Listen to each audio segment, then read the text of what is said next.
नमस्कार, संस्कृत भाषा शिक्षण में आप सभी का हार्दिक स्वागत है।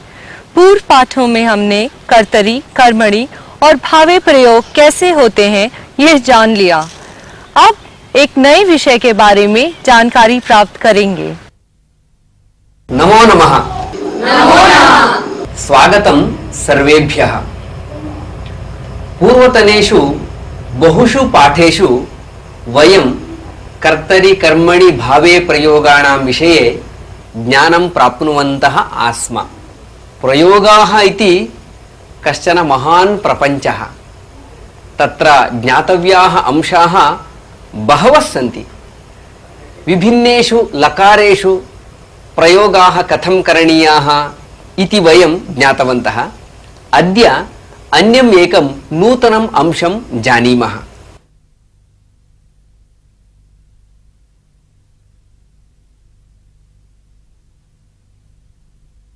अहं किं लिखितवान् पठन्तु। गतवान्, पठितवान्, पीतवान्। समीचीनं। गतवान्, पठितवान्, पीतवान्, स्थितवान्, दृष्टवान् इत्यादीनि सर्वाणि अपि क्तवतु प्रत्ययान्तानि रूपाणि। कानि रूपाणि?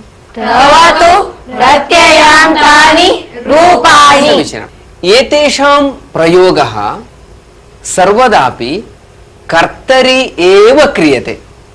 क्तवतु प्रत्ययान्तानां प्रयोगः कर्तरि एव क्रियते।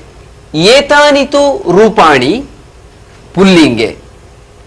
एतेषां स्त्रीलिङ्गे रूपाणि अपि भवन्तः जानन्ति एव। यथा गतवान् इत्यस्य गतवती किं भवति? गतवती। पठितवान् इत्यस्य पठितवती। पीतवान् इत्यस्य पीतवती। स्त्रीलिङ्गे तादृशानि रूपाणि भवन्ति। एतावत् भवन्तः जानन्ति एव। तथापि वाक्येषु एतेषां प्रयोगः कथं कृतः आसीत् इति स्मरणार्थं पुनः एकवारं सर्वेपि एकम् एकं वाक्यं वदन्तु। भवान् आरम्भं करोतु। गौरीशः द्वारम् उद्घाटितवान्। अहं सुन्दरं पुष्पं दृष्टवान्। सः देवालयं प्रति गतवान्। चालकः विमानं चालितवान्। सः जलं पीतवान्। सः पत्रिकां पठितवान्। सर्वेषु वाक्येषु सः सः इत्येव वक्तव्यमिति नास्ति। अन्यदपि वदतु। भवती वदतु। अम्बा पाकं कृतवती। समीचीनम्। शिक्षकः पाठं पाठितवान्। कविः पद्यं लिखितवान्। शीला नूतनवस्त्रं धृतवती। अध्यक्षः वेदिकायां स्थितवान्।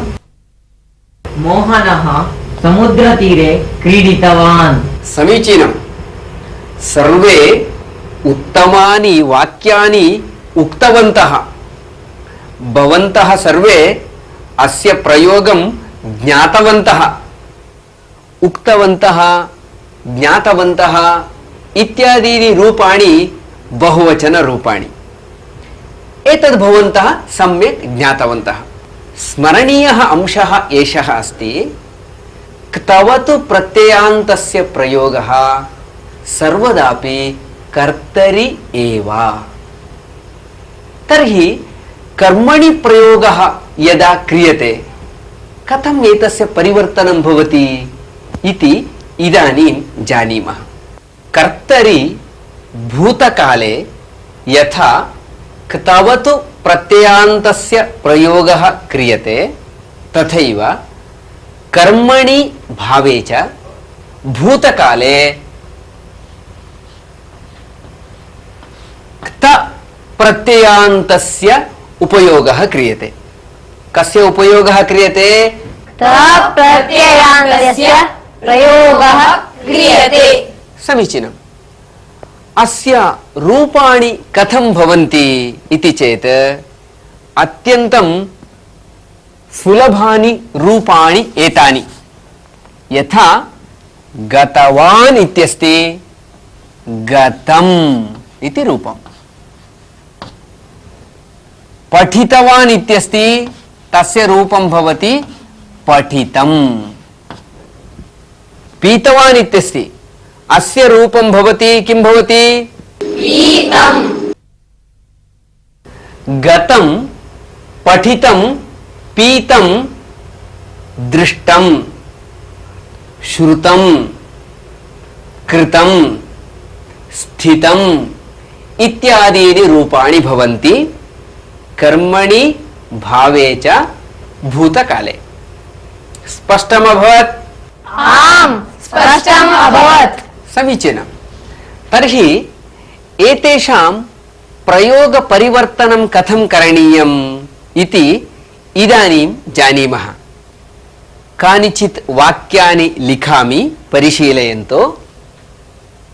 रामः गतवान्।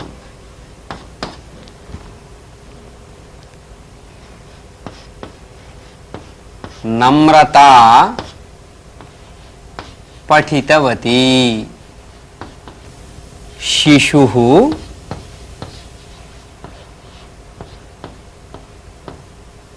रुदितवान्। अत्र गतवान्, पठितवती, रुदितवान् इत्यत्र कः प्रत्ययः अस्ति? प्रत्ययः अस्ति, क्तवतु प्रत्ययः अस्ति। समीचीनं। यदा प्रयोगपरिवर्तनं क्रियते अस्मिन् स्थाने क्त प्रत्ययान्तस्य रूपम् उपयोक्तव्यम्।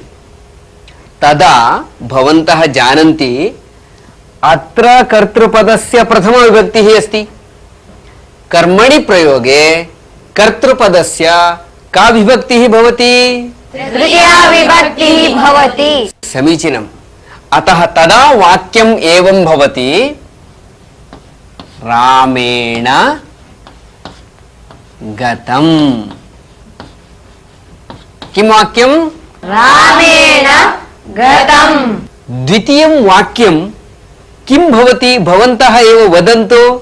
नम्रतया पठितम्। बहु समीचीनम्। नम्रतया पठितम्। तृतीयं वाक्यं कः वदति? विश्वनाथ, भवान् वदतु। शिशुना रुदितम्। बहु समीचीनम्। शिशुना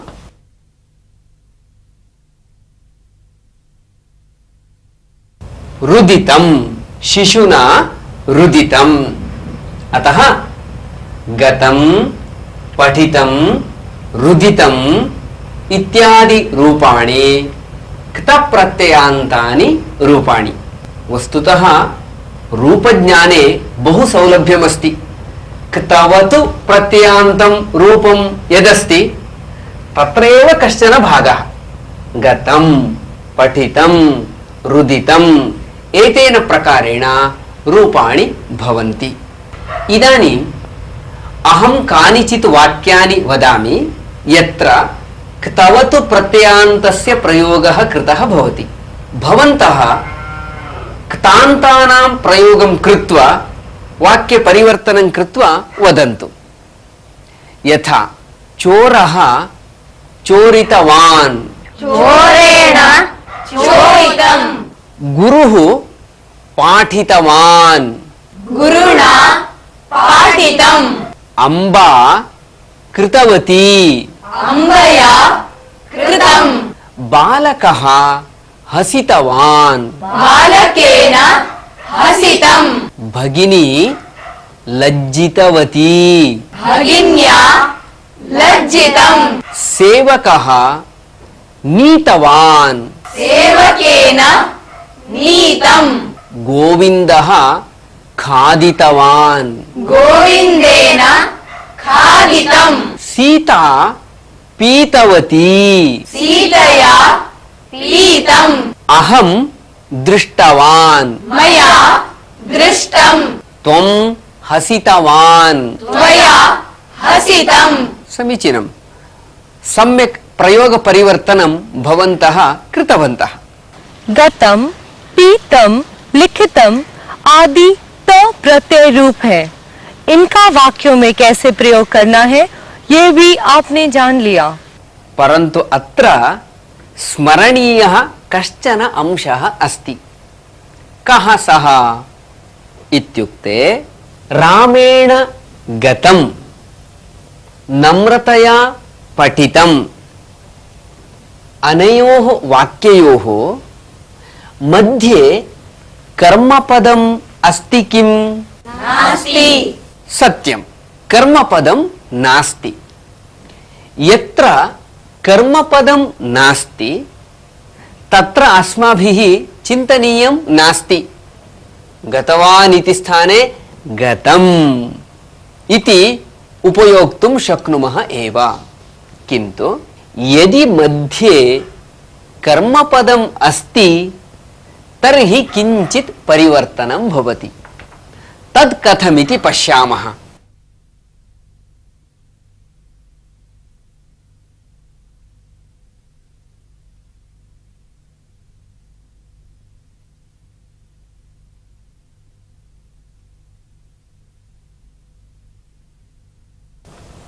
एतानि वाक्यानि पठामि। अरविन्दः विद्यालयं गतवान्। मीना मन्दिरं गतवती। लक्ष्मणः पर्णशालां गतवान्। सर्वत्रापि क्तवतु प्रत्ययान्तं रूपम् अस्ति न वा? प्रयोग परिवर्तनं यदा कुर्मः क्त प्रत्ययान्तं रूपं प्रयोक्तव्यं। तदा अत्र किं भवति? सर्वेषां स्थाने गत इति परिवर्तनं भवति। वयं जानीमः न वा?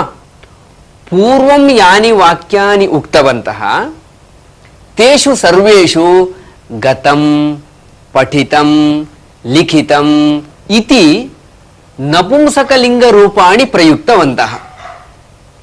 यतः तत्र पूर्वं कर्म न आसीत्। एतेषु वाक्येषु मध्ये कर्म अस्ति। यदा प्रयोग परिवर्तनं कुर्मः कर्मणः प्रथमा विभक्तिः भवति। का विभक्तिः भवति? प्रथमा विभक्तिः भवति। अतः अत्र अरविन्देन विद्यालयः इति भवति। अतः यतः विद्यालयः इति उच्यते अतः अस्माभिः अग्रे गतः इति प्रयोगः करणीयः। अरविन्देन विद्यालयः गतः इति प्रयोगः करणीयः। एवमेव अत्र मन्दिरम् इत्यस्ति। मीना मन्दिरं गतवती। मन्दिरम् इति नपुंसकलिङ्गः शब्दः अस्ति। अतः अस्य प्रयोग परिवर्तनावसरे किं वाक्यं वक्तव्यं वदन्तु? मीनया मन्दिरं गतम्। मीनया मन्दिरं गतम्। किमर्थं गतम् इति वक्तव्यं? नपुंसकलिङ्गः। मन्दिरम् इति नपुंसकलिङ्गशब्दः अस्ति। अतः गतम् इति वक्तव्यम्। अस्मिन् वाक्ये लक्ष्मणः पर्णशालां गतवान्। पर्णशाला इति स्त्रीलिङ्गशब्दः अस्ति। अतः अत्रापि गतशब्दोऽपि स्त्रीलिङ्गे प्रयोक्तव्यः। अतः किं वाक्यं वक्तव्यं भवति? लक्ष्मणेन पर्णशाला गता। लक्ष्मणेन पर्णशाला गता इति वाक्यं वक्तव्यं भवति। अतः अस्माभिः जागरूकैः भवितव्यम्। यदा कर्मणि प्रयोगः क्रियते तदा कर्मपदस्य यत् लिङ्गम् अस्ति तदेव लिङ्गं क्तप्रत्ययान्तस्यापि भवति। एषः अंशः स्मरणीयः। एवमेव वचनविषयेपि अनुसरणम् अस्ति एव। त प्रत्यय जब कर्मणि में प्रयोग किया जाता है तब वह कर्म पद का लिंग और वचनों का अनुसरण करता है। एतम् अंशं मनसि निधाय इदानीम् अग्रे एकम् अभ्यासं कुर्मः। अत्र कानिचित् वाक्यानि सन्ति। एतेषु सर्वेषु क्तवतु प्रत्ययस्य प्रयोगः कृतः अस्ति। क्तान्तस्य उपयोगं कृत्वा कर्मणि भावे वा वाक्यं वक्तव्यं। पुरुषः कार्यं कृतवान्, पुरुषेण कार्यं कृतम्, एतेन प्रकारेण वक्तव्यं। वदन्तु, पुरुषः कार्यं कृतवान्। पुरुषेण कार्यं कृतम्। कविः कवितां लिखितवान्। कविना कविता लिखिता। गोविन्दः ग्रामं गतवान्। गोविन्देन ग्रामः गतः। महिला शाटिकां धृतवती। महिलया शाटिका धृता। यान्त्रिकः यन्त्रं निर्मितवान्। यान्त्रिकेन यन्त्रं निर्मितम्। राजीवः मिष्टान्नं खादितवान्। राजीवेन मिष्टान्नं खादितम्। रामः रावणं हतवान्। रामेण रावणः हतः। रावणः सीताम् अपहृतवान्। रावणेन सीता अपहृता। अहं जर्मन् भाषां विस्मृतवान्। मया जर्मन् भाषा विस्मृता। अलसः उपायान् चिन्तितवान्। अलसेन उपायाः चिन्तिताः। देवः भक्तान् रक्षितवान्। देवेन भक्ताः रक्षिताः। धीवरः जालं प्रसारितवान्। धीवरेण जालं प्रसारितम्। बहु समीचीनं।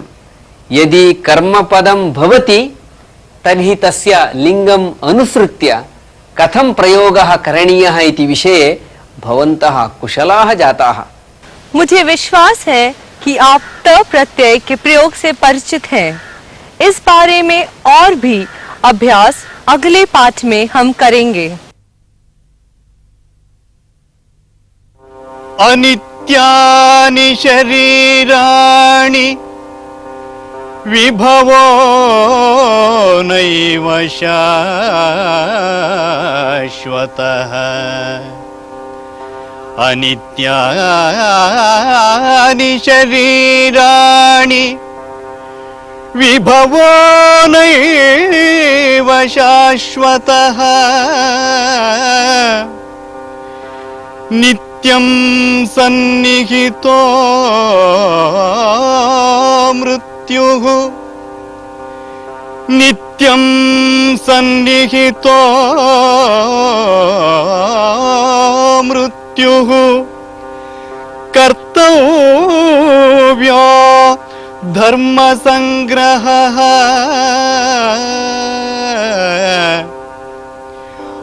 अनित्यानि शरीराणि विभवो नैव शाश्वतः। नित्यं सन्निहितो मृत्युः। कर्तव्यो धर्मसंग्रहः। कर्तव्यो धर्मसंग्रहः।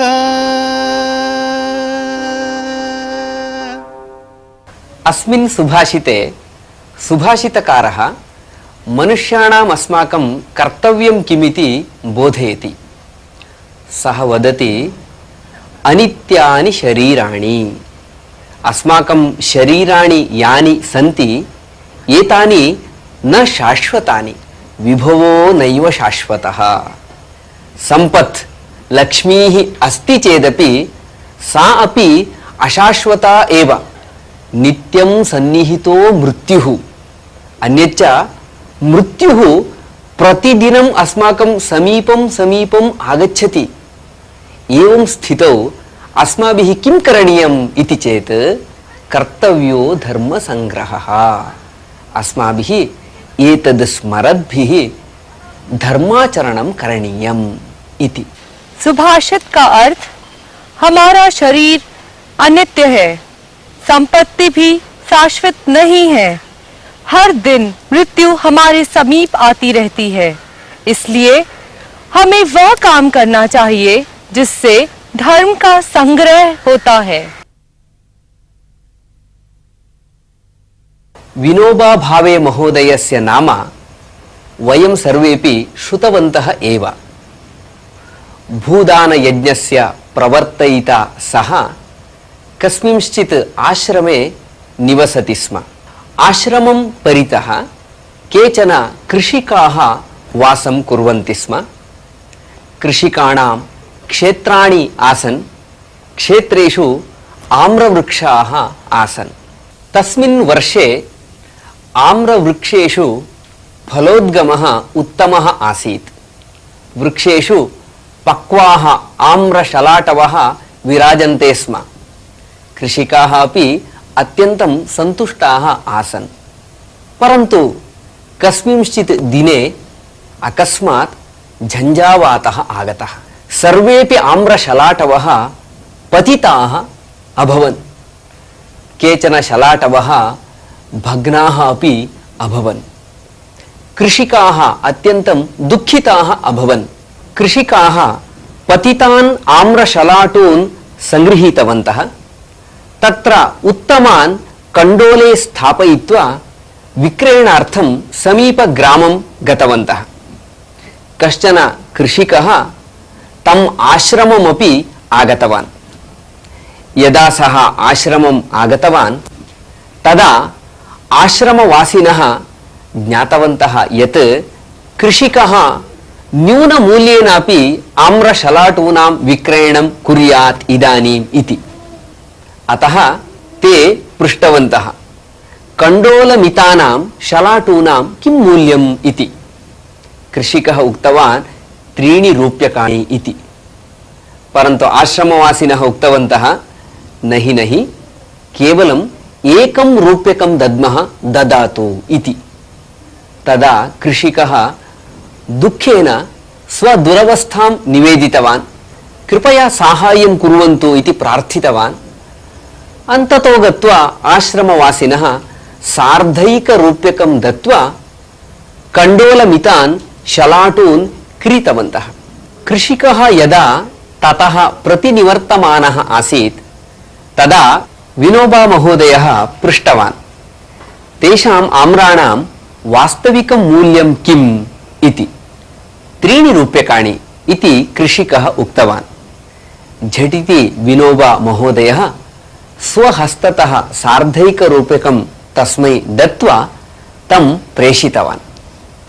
ततः सः आश्रमवासिनः आहूय उक्तवान्, झञ्झावात कारणतः आम्राणि नष्टानि, तेन प्राप्यमाणोऽपि आयः नष्टः इति सः कृषिकः पूर्वमेव कष्टम् अनुभवन्नस्ति, दुःखम् अनुभवन्नस्ति।